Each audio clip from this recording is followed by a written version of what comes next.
अगर आप भी अपने बच्चों को नसीहत कर कर के उन्हें कह कह के थक चुके हैं और वो फिर भी नहीं मानते, तो ये वाली वीडियो आपके लिए है।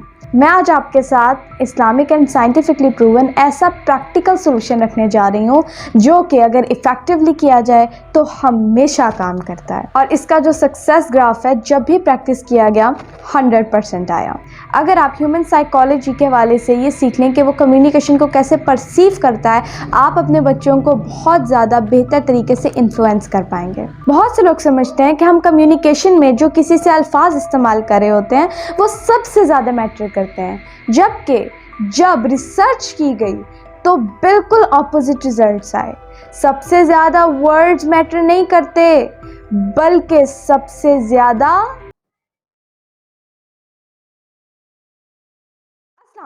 अस्सलाम वालेकुम, welcome to home schooling skills to empower, Pakistan का पहला एंड दी ओनली प्लेटफॉर्म जो कि शोकेस करता है होम स्कूलर्स की real life skills and achievements को, ताकि पेरेंट्स एम्पावर हो सके और नर्चर कर सकें confident, capable and future ready leaders. अगर आप भी इस चीज़ को एक्सपीरियंस करते हैं कि आप अपने बच्चों को उनके भलाई के लिए जो कुछ कहते हैं, जो कुछ नसीहत करते हैं, वो नहीं मानते, तो ये वीडियो आपके लिए है। मैं चाहती हूँ कि आप कम्युनिकेशन की बेसिक्स को समझें, क्योंकि ये कम्युनिकेशंस की बेसिक जो है ये ह्यूमन साइकोलॉजी से लिंक्ड है। मैं आज आपको हल्का सा ह्यूमन साइकोलॉजी के हवाले से एंड कम्युनिकेशन के हवाले से एजुकेट करना चाहती हूँ एंड आपके सामने एक प्रैक्टिकल सोल्यूशन रखना चाहती हूँ।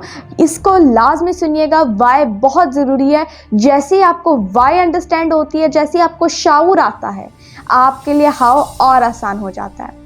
अब मैं एक रिसर्च आपके सामने रखना चाहूँगी, वो भी साइंटिफिक रिसर्च। NLP की बहुत सी किताबें। NLP क्या है? NLP माइंड साइंसेज है, ठीक है। न्यूरो लिंग्विस्टिक प्रोग्रामिंग, यानी दिमाग के अंदर जो सेल्स होते हैं उन्हें न्यूरॉन्स कहते हैं। उनकी लैंग्वेज को अंडरस्टैंड करते हुए सही तरीके से प्रोग्राम कर दिया जाए तो हम जो डिज़ायर्ड रिजल्ट्स चाहें वो हम हासिल कर सकते हैं, बट इसके अंदर हमारी इफेक्टिवनेस का सवाल होता है डेफिनेटली। तो NLP की कोई भी बुक, NLP जो है सबसे फास्टेस्ट वे माना जाता है दुनिया के अंदर लाइफ चेंजिंग का, और ये बहुत फैल चुका है। It's all about mind sciences and इसको अगर सही तरीके से यूज़ किया जाए तो ये लाइफ चेंजिंग रिजल्ट्स क्रिएट करती है। तो ये NLP की बुक जैसे आपके सामने दोनों पढ़ी हैं, तो NLP की जो आपको ऑलमोस्ट हर बुक के अंदर जो है एक रिसर्च बहुत ज़्यादा मिलेगी जी। वो रिसर्च जो है वो है कम्युनिकेशन के हवाले से, क्योंकि काफ़ी लोग, बहुत से लोग ये आज भी गुमान करते हैं और उन्हें पहले भी लगता था कि जब कोई इंसान कम्युनिकेट कर रहा होता है, बात कर रहा होता है, तो वो सिर्फ वर्बल कम्युनिकेशन यानी उसके वर्ड सबसे ज़्यादा मैटर करते हैं। बहुत से लोगों को ये लगता था, जबकि इस रिसर्च ने उन लोगों के मिथ्स ब्रेक किए और जिन्होंने इस रिसर्च को सीरियसली लिया उनकी कम्युनिकेशन स्किल्स बहुत इंप्रूव हुई। मैं इसी बुक को खोल चलिए इसी बुक के 106 पेज को खोलते हैं एंड मैं आपके सामने एविडेंस रखती हूँ।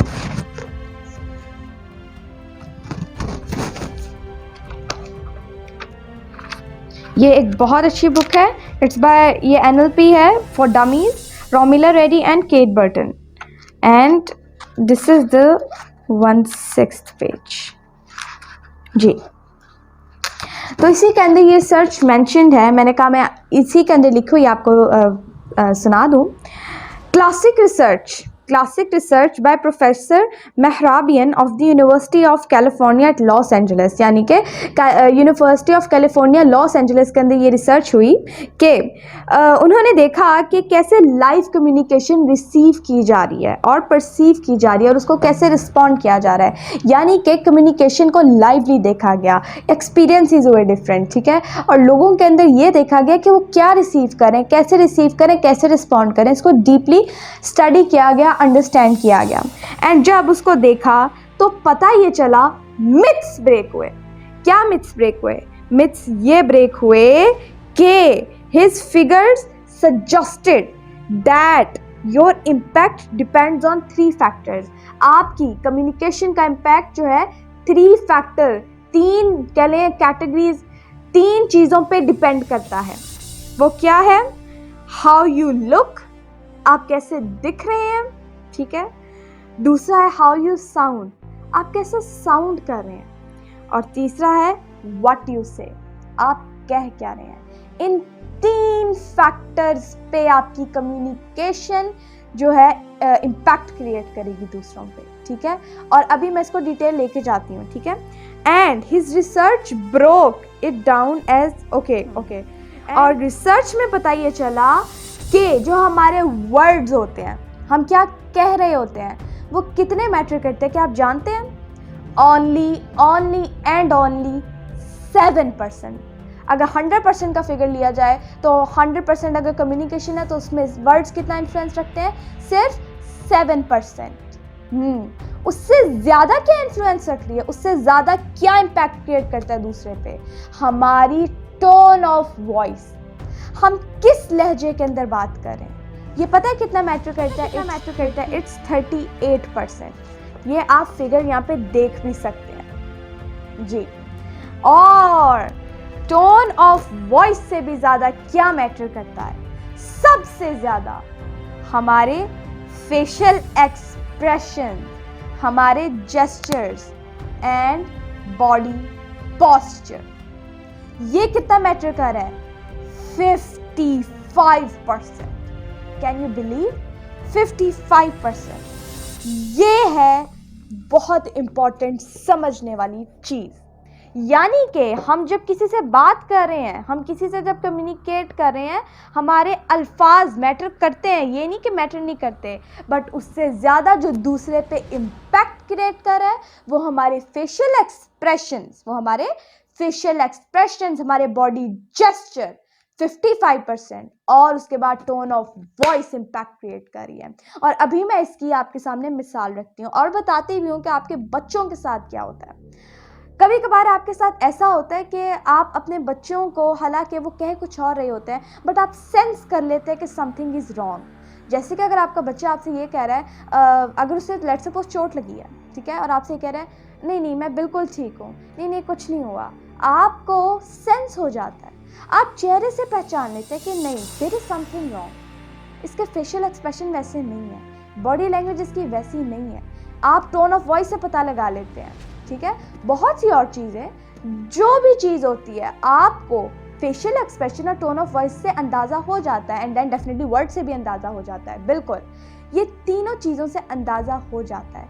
यानी कि अगर आपका बच्चा वर्ड से ये कह रहा है, let's suppose I am fine, मैं बिल्कुल सही हूँ, कुछ भी नहीं हुआ, बट अगर उसकी टोन वैसी है, मैं बिल्कुल सही हूँ जी, मैं बिल्कुल सही हूँ, और अगर फेशियल एक्सप्रेशन पे ऐसे है, जैसे कुछ बच्चे बेचारे मासूम भी होते हैं, तो आपने देखा होगा कि कभी चोट वोट लगती है ना उन्हें, तो उनको रोना भी आ रहा होता है, तो उनके आंखों में आंसू होता है, उनके पेरेंट्स से कोई पूछे ना क्या हुआ मैं बिल्कुल ठीक हूँ, लेकिन आप देख के बता सकते हैं कि वो जो बच्चा है बेचारा पेन के अंदर है। क्यों? क्योंकि उसके फेशियल एक्सप्रेशन, उसकी बॉडी क्या कह रही है। हमारी बॉडी कहते हैं चीख चीख के बता रही होती है कि हमारे अंदर क्या चल रहा है जी। नॉन वर्बल से ज़्यादा और बहुत ज़्यादा पावरफुल होती है। वर्बल है जो हम बोल रहे हैं, जिसके अंदर वर्ड और टोन आ जाती है। नॉन वर्बल है हमारे बॉडी लैंग्वेज, हमारे जेस्चर्स, ये होता है जो हम हैंड्स यूज़ कर रहे हैं, ठीक है। हमारे जेस्चर्स, हमारे फेशियल एक्सप्रेशंस और हमारी बॉडी लैंग्वेज, हमारी बॉडी पॉस्चर, ठीक है, किस पॉस्चर के अंदर बैठे हैं, ये दूसरे पे ज़्यादा इम्पैक्ट क्रिएट करती है। तो मुझे बताएं, जब आप अपने बच्चे का ही समझ लेते हैं, और सिर्फ बच्चों का नहीं, हम दूसरे का भी समझ जाते हैं, ठीक है। जैसे कि अगर कोई कहे जैसे कि अगर कोई कहे खाना ना बहुत मज़े का बना था, एवरीथिंग वॉज बैलेंस्ड, तो क्या ऐसा होता है? नहीं, हमें पता चल जाता है अगले बंदे को मिर्चें लगी हैं, तो खाने के अंदर मिर्चें तेज़ थी, तो इसके लिए क्या है, बॉडी लैंग्वेज, जेस्चर जो इस्तेमाल हो रहे हैं, फेशियल एक्सप्रेशन जो है, आंखों में पानी भी आया हो सकता है, ठीक है, और टोन ऑफ वॉइस, ठीक है, कि खाना बहुत अच्छा बना था, पेस तेज़ है, टोन थोड़ी सी इधर उधर है। वर्ड्स लेकिन क्या है, खाना बहुत अच्छा बना था, लेकिन आप वर्ड से ज़्यादा टोन ऑफ वॉइस और फेशियल एक्सप्रेशंस एंड कह लें बॉडी जेस्चर्स को नोट करते हुए बता देंगे कि नो, खाना सही नहीं बना था, उसके अंदर मिर्चें तेज़ थी, ठीक है। तो एक्चुअली में क्या सबसे ज़्यादा इम्पैक्ट क्रिएट कर रहा है दूसरों पे, और मैं जब अभी बोल रही हूँ ना, आप पे भी यही क्रिएट कर रहा है, आपके ऊपर मेरे जो फेशियल एक्सप्रेशंस हैं, मेरे जेस्चर्स हैं और मेरी बॉडी लैंग्वेज है, ये 55% अकॉर्डिंग टू द रिसर्च आपके ऊपर सबसे ज़्यादा ये इम्पैक्ट क्रिएट कर रहे हैं। देन मेरी टोन ऑफ वॉइस, जिस लहजे में बात कर रही हूँ मैं, एंड डेफिनेटली अल्फाज। अब ये सुन के ये मत समझिएगा कि अल्फाज तो मैटर ही नहीं करते, अल्फाज तो कोई भी बोली जाए, नो नेवर, अल्फाज भी बहुत ज़्यादा मैटर करते हैं। इन तीनों में से एक को भी कॉम्प्रोमाइज़ किया जाए तो कम्युनिकेशन वीक हो सकती है, इसीलिए तीनों पे ग्रिप करना ज़रूरी है।